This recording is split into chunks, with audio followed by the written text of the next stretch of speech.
성사감리교회 사순절 빅리드 프로젝트 31차입니다. 오늘도 어제에 이어서 마태복음 24장을 함께 읽을 텐데요. 특별히 오늘은 44절부터 51절까지의 말씀을 함께 나눠보려고 합니다. 24장은 예루살렘 성전의 멸망의 때와 세상 끝에 대한 이 제자들의 질문으로부터 촉발이 되죠. 그러나 예수님이 우리에게 가르쳐 주시는 것은 그 시점이 아닙니다. 특정한 시점을 지목한 것은 우리가 시한부 종말론이라고 하죠. 잘 아시는 것처럼 이 시한부 종말론은 결코 건강한 신앙이라고 볼 수 없습니다. 건강한 신앙은 바로 오늘을 사는 신앙입니다. 그래서 주님은 제자들의 물음에 오늘을 사는 지혜와 태도를 가르쳐 주시고 답변하시죠. 24장의 마지막에 이런 비유가 등장합니다. 44절부터인데요. 이러므로 너희도 준비하고 있으라. 생각하지 않은 때에 인자가 오리라. 충성되고 지혜 있는 종이 되어 주인에게 그 집 사람들을 맡아 때를 따라 양식을 나눠줄 자가 누구냐. 주인이 올 때에 그 종이 이렇게 하는 것을 보면 그 종이 복이 있으리로다. 내가 진실로 너희에게 이르노니 주인이 그의 모든 소유를 그에게 맡기리라.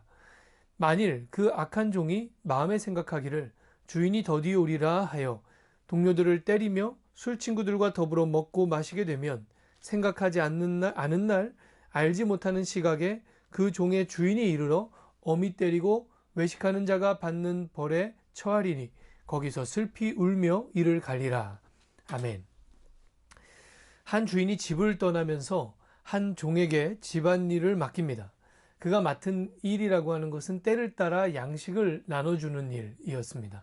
그러니까 군대로 치면 취사병인 것이죠. 물론 아주 떠난 것 아니었고요. 또 아주 맡긴 것도 아닙니다. 주인이 다시 돌아올 것이고 주인이 올 때까지 그 일을 맡게 된 것입니다.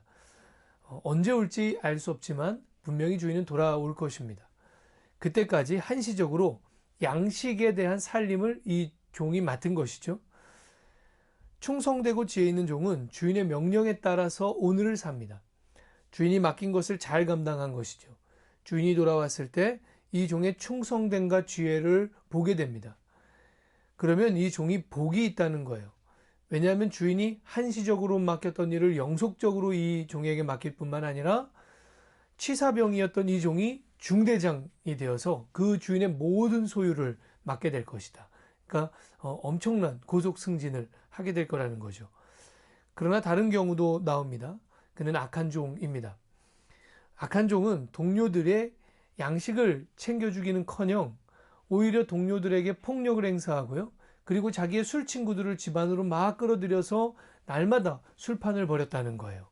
왜 그렇게 행동했냐면 이 악한 종은 이렇게 생각했습니다.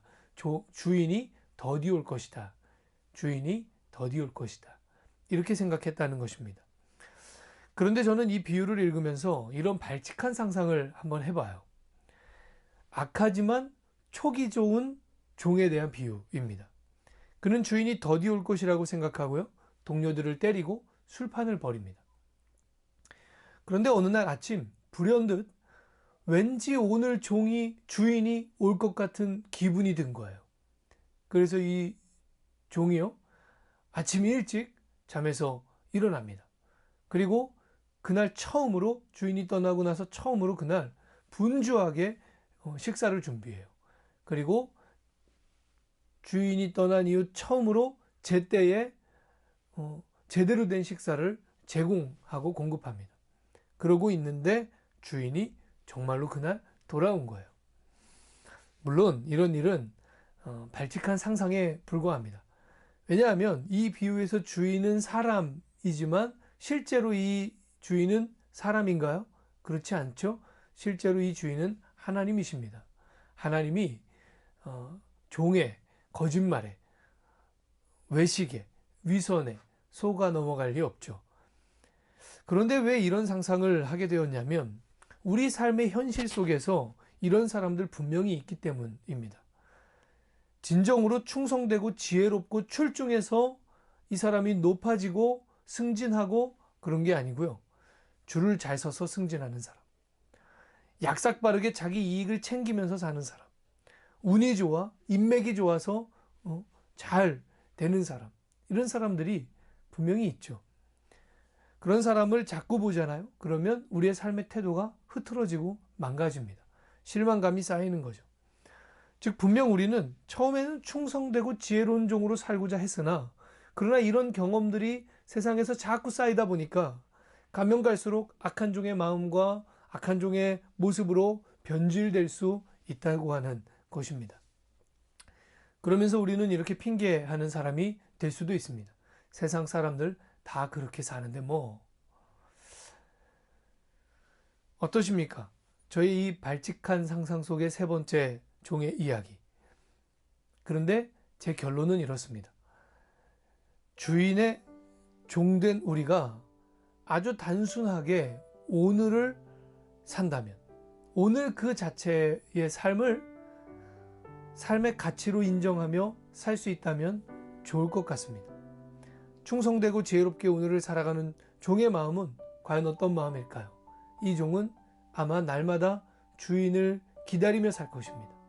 날마다 주인이 오실 것을 고대하며 살 것입니다. 날마다 주인을 향한 사랑과 사모함으로 하루를 살 것입니다. 그러니까 이 충성되고 지혜로운 종의 하루는요, 주인과의 깊은 사랑으로 채워져 있는 하루이죠.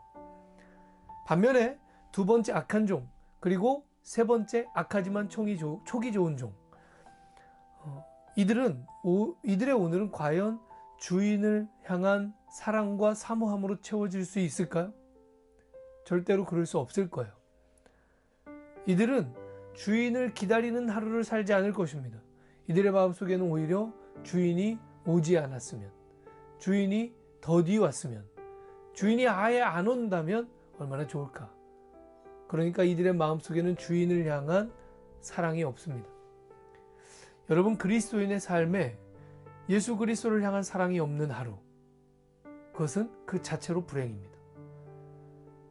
오늘 하루가 어땠든지 간에 예수 그리스도를 향한 사랑과 사모함으로 그날을 기다리고 예수 그리스도의 다시 오실 날을 고대하며 살아간 하루였다면, 여러분, 그 하루는 고된 하루이었을지언정 의미 있고 가치 있는 하루 아닙니까? 그래서 우리가 중요한 것은 오늘 이 하루를 살 때, 만일 오늘 주님이 오신다고 해도 충성되고 지혜로운 종아 잘하였다 하시면서 우리를 품에 꼭 끌어안아 줄 수 있도록, 또 그런 상상을 하며 마땅히 그런 일을 누릴 자격을 갖추는 하루로 우리가 오늘을 살 수 있다면, 그것은 예수 그리스도를 향한 사랑으로, 하나님 나라를 향한 기대감으로 사는 하루일 것입니다. 저와 여러분이 언제라도 밝고 환한 주의 얼굴을 맞이하고 그 얼굴을 반갑게 배울 수 있는 하루로 오늘 이 하루를 사시기를 주님의 이름으로 축복하며 여러분 모두를 사랑하고 축복합니다. 기도하겠습니다. 아버지 하나님, 오늘을 주와 함께 살겠습니다. 오늘도 주를 사모하며 기다리며 충성되고 지혜롭게 살겠습니다. 예수님 사랑하고 사모합니다. 언제라도 오십시오. 저는 기다리고 있습니다. 예수님의 이름으로 기도합니다. 아멘. 여러분, 오늘 하루도 강건하시고요. 오늘 이 하루 동안에 여러분이 만나는 많은 일들 속에서 오늘 이 비유 속 충성되고 지혜로운 종과 같이 사실 수 있기를 부탁을 드립니다. 주님, 오늘도 우리에게 이렇게 고백하고 계십니다. 당신은 아바의 사랑받는 자녀요, 아바의 기쁨입니다.